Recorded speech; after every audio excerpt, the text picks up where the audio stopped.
You know, there's so much going on internationally. We need you now more than ever. Yes, I agree with you that we have a rapidly evolving, or rather a rapidly escalating situation in the world. And from the perspective of Islam, and of course, again, Islamic eschatology, we would have a certain perspective to bring, which might be of some benefit for analysts to incorporate in their analysis. I believe that the Zionist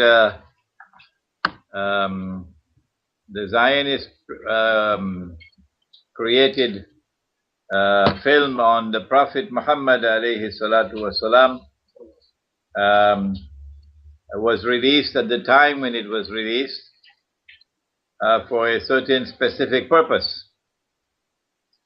I noticed that there is an unhappy coincidence every 4 years. That the last time, 4 years ago, it was in early September that something happened in the banking system, which sank the presidential campaign of John McCain and caused Barack Obama to take off on a non-stoppable surge to victory. It was early September. And I noticed again in early September, coincidentally, at the time of the anniversary of 9/11, coincidentally, that something has happened which threatens to sink Obama's presidential campaign and cause Romney to perhaps get the kind of surge that he needs that will take him to victory. Appearance, therefore, is that there are forces at work using an act of, what is it called, video terrorism, or is it movie terrorism? A psyop. To achieve through elections what has not so far been achieved on the battlefield. The American administration and the American armed forces have so far refused to be party to an attack on Iran, refused to be a party to an attack on Syria, refused to be a party to an attack on Pakistan. None of these have occurred so far. The reason why the U.S. armed forces do not want to do it, because they know that such attacks are going to lead to world war. Taking on Russia and taking on China is not the same thing as taking on Muammar Gaddafi in Libya. No. Lots and lots and lots of Americans are going to die in a war with Russia. Lots of American cities are going to be destroyed in a war with Russia. And a war with China is going to be an even equally horrific enterprise. And so there is a great reluctance on the part of the American armed forces, and naturally so, to attack Iran and attack Syria and attack Pakistan and risk nuclear war. But Israel usually gets others, the Zionists usually get others to wage their wars for them. And if Barack Obama will not do it, then Romney will do it. And so my reading, Morris, is that the timing of the release of the movie or the film and the consequences which have so far emerged, and they're still unfolding. They're still unfolding. I think they have the capacity to add some more fuel to the fire, as the Arab Spring showed us. I think that the implications are that we would now see Romney's presidential campaign moving forward with a surge, and Barack Obama's campaign sinking down, because the media is going to capitalize on this to impress upon the American people that Islam now constitutes a menace to the world, and that America needs a president and an administration with the kind of muscles that can deal with Islam and deal with Muslims in order to save the world from the menace of Islam. And Obama has not been able to do that. And therefore, Romney's campaign will benefit from what has happened so far. My second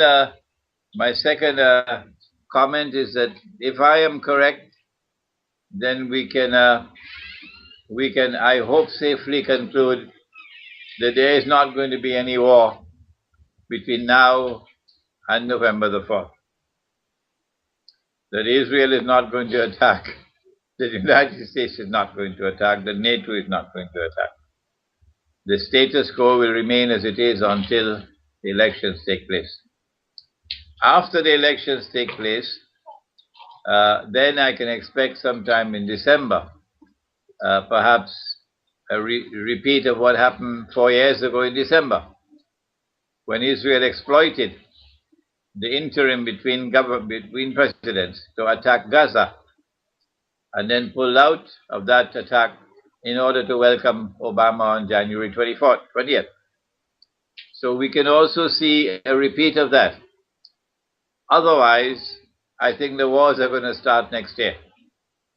The only caveat I have to give is that in the event that the movie or the film and the violent response from the world of Islam does not give a sufficient surge to Romney and does not sink Obama's presidential campaign, then they may have to bring something out of the rabbit's hat to achieve that objective.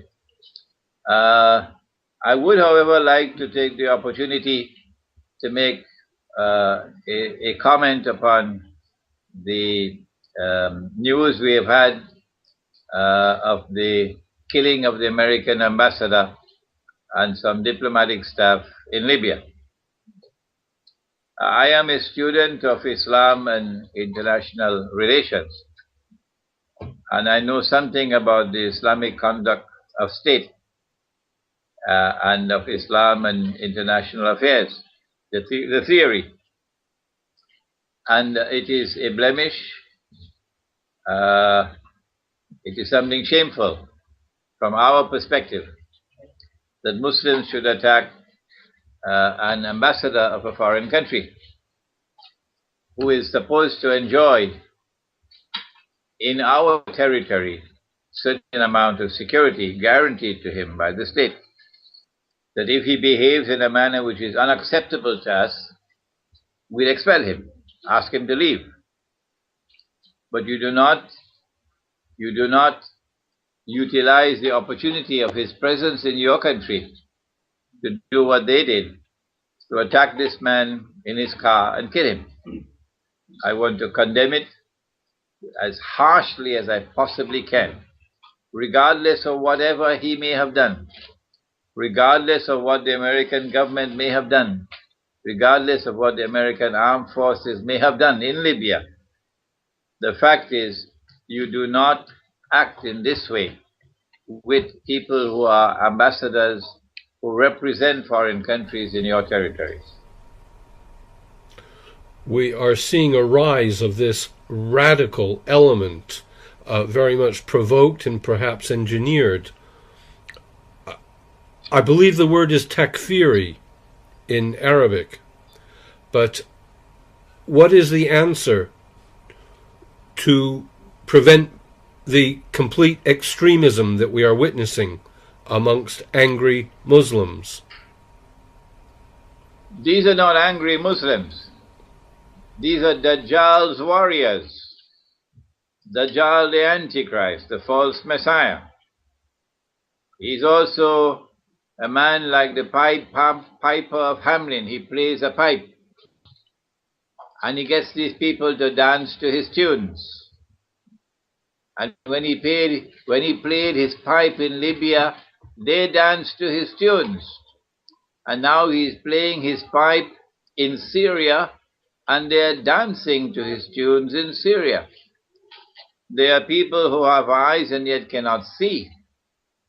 They're just like cattle, or worse than cattle.